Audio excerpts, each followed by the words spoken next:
Every language has certain words that native speakers understand to be not just inappropriate in certain settings, but either broadly taboo or somehow stronger or rougher than most other words. Even if you don't use these words, you know what they are. They're cuss words. What makes a cuss word a cuss word? Is it immoral to use them? Are they all at the same level? Why do they stand out from other words at all? I think we can broadly divide all cuss words into two categories, the vulgar and the metaphysical. By vulgar, I don't mean anything bad, only lowly, non-elevated, or even common. These words deal with the physical and bodily aspects of life, the things that make us more like the animals than the angels. The metaphysical words, however, show that we aren't so very different from the angels. These are words that imply a metaphysical reality and even our direct connection with it through the use of those words. Thus, the two categories of cuss words are reflected in the ways we describe them. Words are dirty, filthy, obscene, or foul if they're in the vulgar category, while curses, swears, profanity in the old sense, and expletives are in the metaphysical category. I'm using cuss, by the way, as a neutral term to name both categories, even though actually it's an old southern form of curse. The metaphysical cuss words seem to have taken on the character of taboo or being stronger than other words because of their subject matter, things that are of eternal significance and ultra-serious consequence. To demonstrate what metaphysical cuss words are about, let's look at a couple of examples. By the way, I'm going to be bleeping and redacting all these words out of charity for more sensitive ears and eyes. This word gets its meaning within the Judeo-Christian metaphysics of heaven and hell, or union with God and division from God. There are actually varying conceptions of what hell is within the broad scope of traditions and theologies out there. The Western Renaissance and Reformation concept of hell as sort of a place of eternal punishment and separation from God is probably the most familiar. The more, I would argue, orthodox understanding of hell doesn't emphasize its punitive character as much as its ontological nature, not being some place away from the presence of God, since God's presence must logically be everywhere that anything exists, but rather as the experience of God's presence for those who would reject him. So to damn something or someone in either sense is to consign them to hell, to wish them to be in that state, which is obviously a very serious prospect, a very heavy, consequential commitment, unless you don't take it seriously, which most people don't. When the word's used flippantly, almost casually, it's kind of sapped of its meaning and power. Or is it? Hell. You'll notice that I literally just use this word without redacting it. It, along with damn, have technical and theological uses, their primary uses, that aren't tabooed or considered improper speech when used in those contexts. It's only when used as imprecations and curses, or carelessly and frivolously, that they technically become profanities. This word is used so commonly and frivolously now that it barely even registers as anything more than impolite or in bad taste, even for those who actually believe in the reality of hell. Just a note on this more extreme version of damn. This compound cuss is considered exceptionally bad by some because I think they think it means the damning of God himself. That would in fact be an extreme profanity and blasphemy, even if logically meaningless, except that I don't think that's what the word actually means. It's instead a vocative form of the curse, invoking God to damn something. This, however, also makes it more extreme because now it's not merely my authority damning something, but by my invocation and petition, God's authority. The word exists, I suppose, as a counter form of God bless. Turning now to the vulgar class of cuss words, these seem to have acquired their taboos mostly because we're embarrassed by them or we look down on them. Let's look at a few examples. This word, meaning a female dog, can be used as an insult to a girl or a woman, usually implying that the woman is particularly mean or cruel. It's meant to lower her through language, to lessen some of her humanity, and to put her more in the realm of animals. Like many cuss words, it can be co-opted and subverted and robbed of its negativity, but when used as an actual insult, it's cruel and hurtful. This word technically has two meanings and two unrelated etymologies.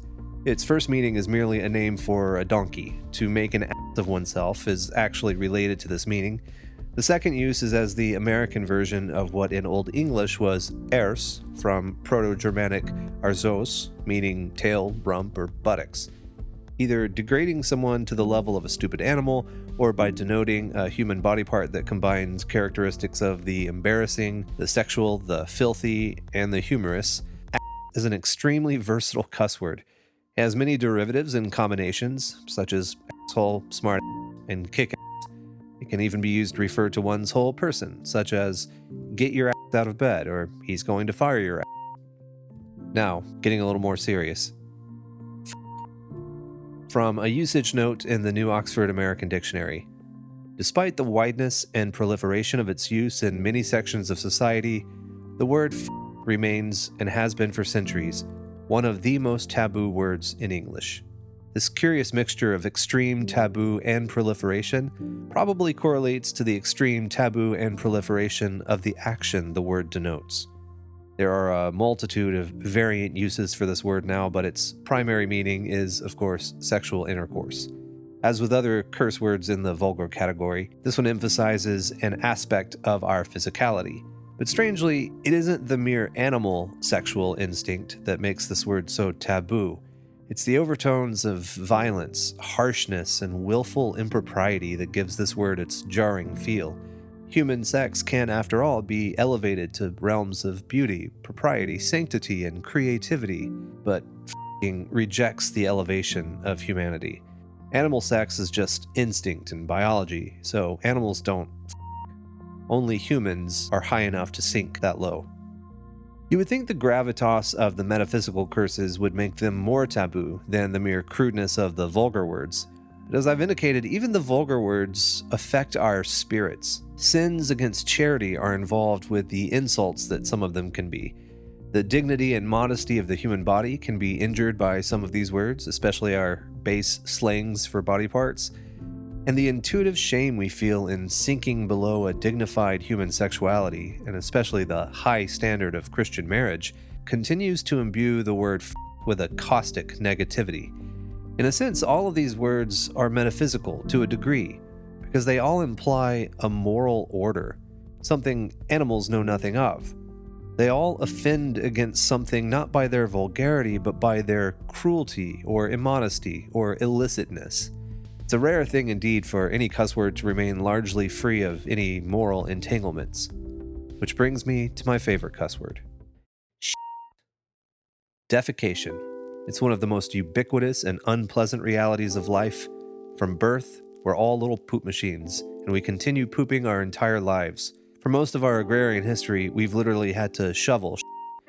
As tribal people, we risked life and limb to go outside the camp to take a shit. As we began developing towns and cities, we had to shit in buckets and dodge it being thrown into the streets. We've always struggled with dysentery and other poop-borne infections. Even now, in our sanitized, polite society, no one can escape the inevitability of crap, feces, dung, ordure, duty. The reason shit stands apart from its many synonyms is that it's an intensifier, the agreed-upon term to denote the very worst of fecality. It doesn't connote the usefulness of manure, the medical indifference of stool, or the polite humor of poo. No, is just unpleasant in every way. It's a sort of a natural leap to use as a metaphor for anything in life that's seemingly unavoidable and unpleasant. It can be the accumulation of unnecessary clutter, needless drama in a relationship, or anything of poor quality. Lies and dishonesty specifically are bullshit or horse for some reason.